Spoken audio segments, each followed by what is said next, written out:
नमस्कार दोस्तों, आप लोग का स्वागत है दी दरोगा डायरी में। आज हम बात करेंगे एफआईआर होने पर नौकरी पर क्या प्रभाव पड़ता है।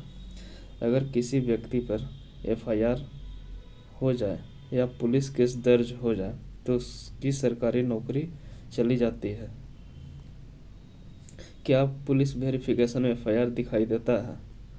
यहाँ पर ध्यान दीजिएगा, पुलिस वेरिफिकेशन के समय एफआईआर दिखाई देती है और नौकरी बचाने के लिए क्या करना चाहिए, इस पर हम लोग का आज विशेष फोकस रहेगा। आज इस वीडियो में पूरी जानकारी आसान भाषा में समझेंगे।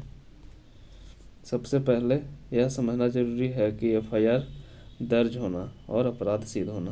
ध्यान दीजिएगा, एफआईआर दर्ज होना और अपराध सिद्ध होना दोनों अलग बातें हैं। एफआईआर केवल सूचना के आधार पर दर्ज की जाती है। सूचना के आधार पर दर्ज की जाती है, इसका मतलब यह नहीं कि व्यक्ति दोषी साबित हो।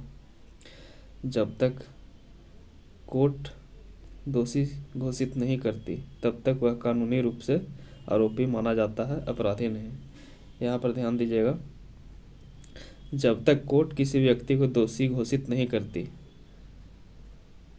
ये लाइन देखिए, तब तक वह कानूनी रूप से आरोपी माना जाएगा लेकिन अपराधी नहीं। आगे देखिए, सरकारी नौकरी पर असर कई बातों पर निर्भर करता है। यहाँ पर ध्यान दीजिएगा, और जो विद्यार्थी हैं विशेष रूप से ध्यान देंगे, सरकारी नौकरी पर क्या असर पड़ता है। अपराध की प्रकृति उसकी क्या होती है, केस की गंभीरता है या नहीं, चार्जशीट दाखिल हुई या नहीं, कोर्ट से सजा हुई या नहीं, नौकरी आवेदन में जानकारी छुपाई गई या नहीं।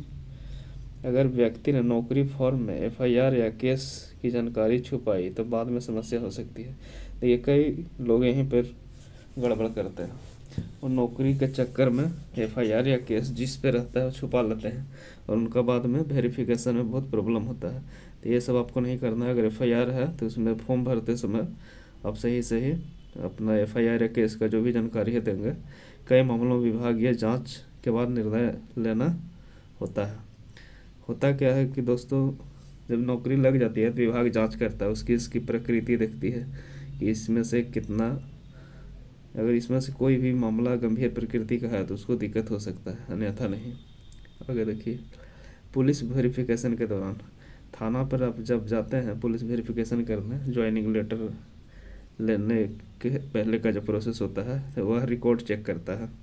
एफआईआर या केस की जानकारी देखी जा सकती है सॉरी, पेंडिंग केस की स्थिति पूछी जा सकती है। जैसे केस हुआ तो उसमें क्या पेंडिंग है, चार्जशीट हुआ या नहीं, कोर्ट में इसका मामला लंबित है, इस तरह से देखा जाता है। एफआईआर से नौकरी तुरंत खत्म नहीं होती। देखिए, इम्पोर्टेंट यहाँ पर है, यही बात आपको पकड़ना है। अगर एफआईआर हो भी गया है तो उससे तुरंत नौकरी खत्म नहीं होगी, उसमें जांच होगा, कोर्ट में मामला जाएगा, वहाँ पर आपको सिद्ध होगा अपराधी है या सजा से बरी किया जाएगा। छोटे मोटे मामलों में झूठे केस में कई बार कोर्ट और विभाग राहत भी देती है, बिल्कुल सच्चाई है। मारपीट का केस है या गाली गलौज या किसी ज़मीनी विवाद, उसमें नौकरी पर कोई असर नहीं पड़ता है, बाद में कोर्ट के द्वारा या विभाग के द्वारा राहत दिया जाता है। अगर किसी व्यक्ति एफआईआर हो गया है, यहाँ पर देखिए, अगर आप पर एफआईआर हुआ है तो जानकारी न छुपाएं, जैसे मैं पहले ही बता चुका हूँ। कोर्ट से संबंधित दस्तावेज रखें।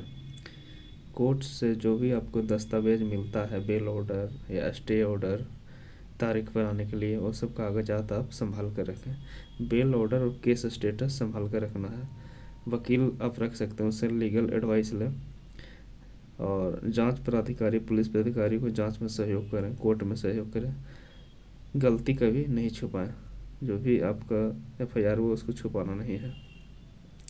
अगर मामला गंभीर अपराध, देखिए यहाँ पर किस किस मामला में आपको दिक्कत हो सकता है।